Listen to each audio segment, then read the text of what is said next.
Mambo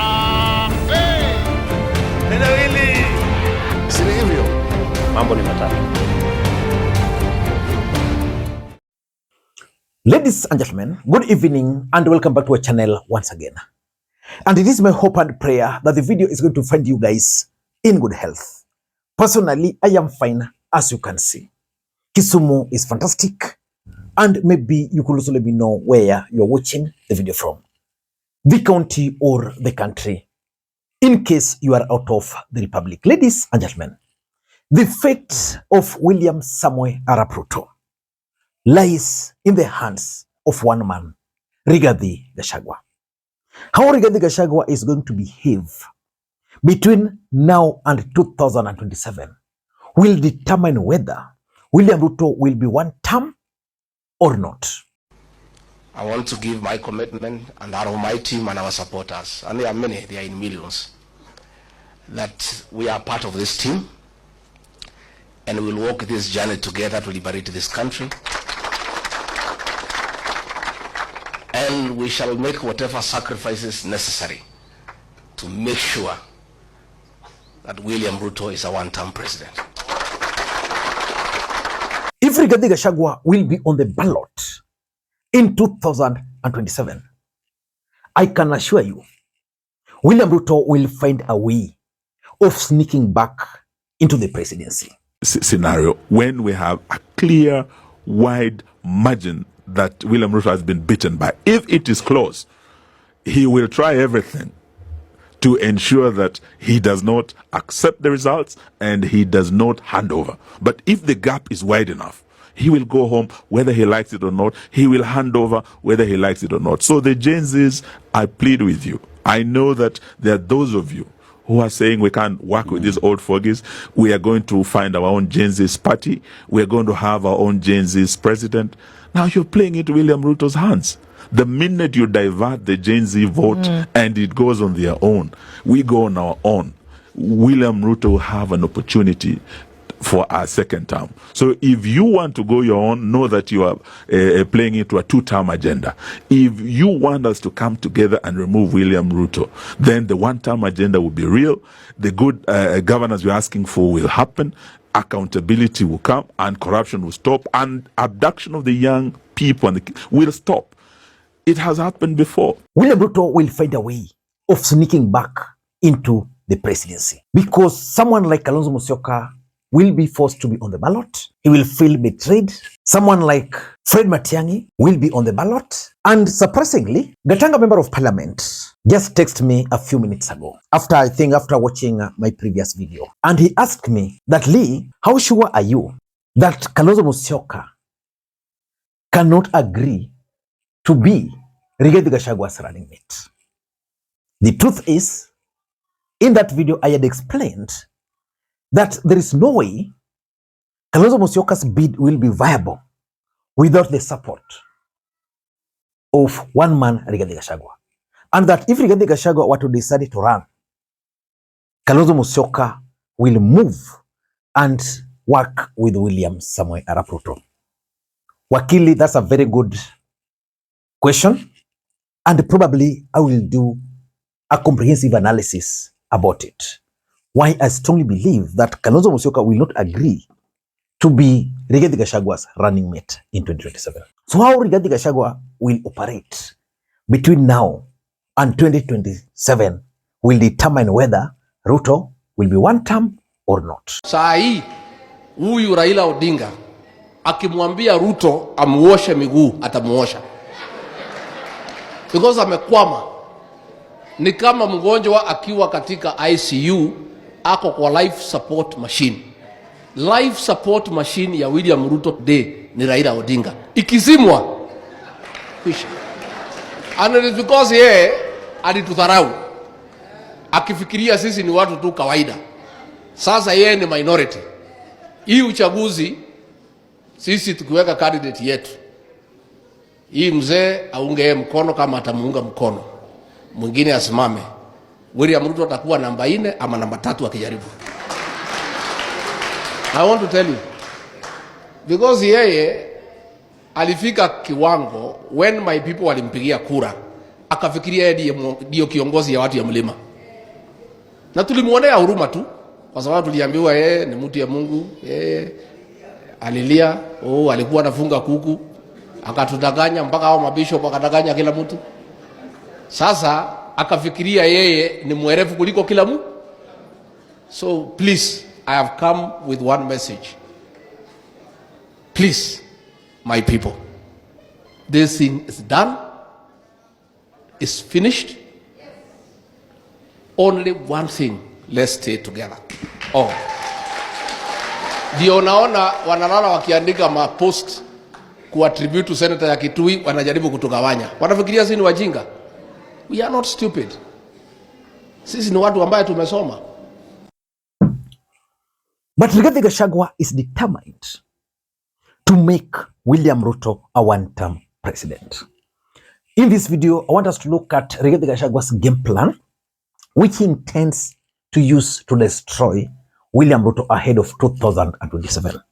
Before we do that, for those who are watching this channel for the first time, please take a second or two, click that subscribe button so that next time we produce a video like this, YouTube will automatically notify you. And to the subscribers, I want to continue thanking you guys for your continued support, because without that support, this channel cannot be where it is. Ladies and gentlemen, without any further ado, allow me to dive in. Ladies and gentlemen, Rigathi Gachagua has developed an elaborate strategy on how he's going to destroy William Ruto ahead of 2027. And just like I've been explaining on this platform, that William Ruto is also not a pushover. So William Ruto is also scheming against Rigathi Gachagua. These are the strategies which Rigathi Gachagua hopes to use to stop William Ruto. Number one, his main intention is to lock William Ruto out of Mount Kenya. The truth of the matter is that in 2022, William Ruto won the presidency of the Republic of Kenya, in quotes, because of the votes he got from Mount Kenya, the tyranny of numbers. If Rigathi Gachagua were to succeed in locking William Ruto out of the mountain, we are looking at close to 5 million votes leaving William Ruto. So where will William Ruto get the votes to cover that? That's why I keep on insisting that William Ruto's only hope is for him to split the opposition.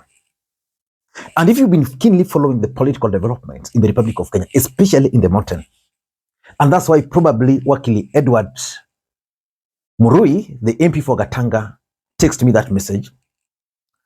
Uhuru Kenyatta is trying to regain the control of the mountain using Rigathi Gachagua, using Fred Matiang'i. And Rigathi Gachagua is pushing back, trying to thwart any attempt by Matiang'i to regain foothold, or by Uhuru to regain foothold in the mountain. So the thing is, so far, Rigathi has successfully managed to appeal to the emotions of the people of the mountain. That is why it is very difficult to convince anybody from the mountain that Rigathi Gachagua will find it very difficult to win the presidency of the Republic of Kenya, because most people from the mountain believes that Rigathi Gachagua is now like a semigod who can easily become the president of the Republic of Kenya. It's because Rigathi has successfully managed to lock the region and appeal to the emotions of the mountain. And that's exactly what Rigathi Gachagua wanted to do. And by doing that, he has successfully managed to lock Ruto out of the mountain. I doubt if William Ruto will successfully manage to win back the support of the mountain. I don't think so. So that is his first strategy, and it has worked. And remember, Mount Kenya has the highest number of votes in the Republic of Kenya. So that's why I insist that if Rigathi Gachagua were to decide to run today, he's going to start from some advantaged position. He's going to start way ahead of, let's say, Kalonzo, way ahead of, say, Matiang'i. But at the national level, that's where he's going to lose. So that's number one. Number two, I'm told Rigathi Gachagua is planning to lock William Ruto out of the mountain in terms of vote rigging. That is planning because he was part of the schemes in the last election. Is planning to develop a watertight vote protection unit in the mountain. In the mountain is where rigging took place. If you were to ask most of the leaders from the mountain, they will tell you that as much as Raila Odinga did not win majority votes in the mountain, he probably performed better than IBC told us. So Rigathi believes that Ruto might try the same trick in the mountain. And he believes that if he can protect the votes in the mountain, then even if Ruto were to try and rig elsewhere, the Gen Zs and other players can actually do the same in their regions, and therefore Ruto will be locked out. Ladies and gentlemen, do you think Rigathi can successfully protect the votes from rigging? The third thing which Rigathi is using is actually something he learned from Uhuru and from Ruto. Tribal mobilization. I've always explained here that politics is a game of numbers, perceived or real. In 2013, William Ruto and Uhuru Kenyatta won the presidency, in quotes. Why? Because Mutai Nguni created for them a narrative, the tyranny of numbers. That if you are to bring the Kikuyu nation and the Kalenjin nation together, then there is no way you can defeat the two. Right now, there's a narrative which is also being created in the mountain that if you are to bring together the Bantus together, then the Nilotes cannot be anywhere close. And that's why the narrative of cousins really angered William Ruto and his allies. Katika Kenya hii hatuna nafasi kamwe kwa siasa ya hasira, siasa ya chuki, siasa ya ukabila, siasa ya kupaguana na siasa ya kusema maneno ambayo haieleweki. Juzi nimeona pale Mombasa Road karibu Sultan Hamud Emali. Ukiwa hapo, kwa sababu nimesema tumetembea hapa sana, upande huu ni mwana Mkamba, upande huu ni ndugu zetu wa Masai. Kweli rongo? Alafu naona kiongozi anasema nyinyi wa Kamba ni cousins wetu. Kwanza hiyo ni uongo. Pili, haina maana katika siasa yetu. Na aliposema nyinyi wa Kamba ni cousins wetu, wale wa Masai walikuwa wasimama hapo walifikiria namna gani? Si walifikiria wamepaguliwa? Hatutaki kuwa na Kenya ambayo mtu yeyote anapaguliwa anaachwa nyuma. Na ukiangalia kwa TV hawa ndugu zetu akiongea, unaona huyu ni mtu ako na hasira. Kwa kizungu tunasema this is a person perverted by internal turmoil. So in Rigathi Gachagua's calculations, he believes that if he can lock the mountain, then Kalonzo Musyoka locks Ukambani, Matiang'i locks Kisii, and then they go to the Luhya nation, then they target Natembeya, and they target Sifuna, then they believe they can lock out the Bukusus, then they are good to go. And indeed, if you are to take your calculator and use the registered voters, those numbers are actually in their favor. So the biggest question is, can Rigathi Gachagua successfully manage to bring the tribes together? For example, if, say, Matiang'i is made the presidential candidate and Kalonzo is not, how will he bring them together? And those are some of the windows I'm talking about. William Ruto is just waiting for those small windows, then he'll be back into office. Number 4 is the injection, sustaining the rage against William Ruto. Kenyans, as we speak, are very angry and very bitter with William Ruto.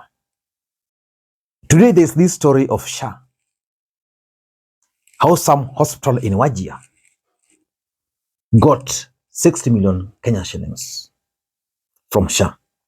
Well, in a county, you find some counties are getting only 800,000. It doesn't make sense. So Kenyans are very bitter. So Rigathi is helping Kenyans to sustain those rages against Ruto.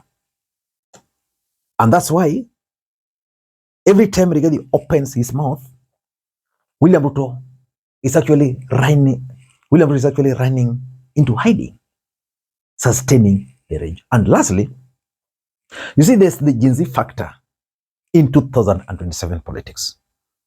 The Gen Zs almost kicked William Ruto out of office. They are still very angry and they are still very bitter with William Ruto today.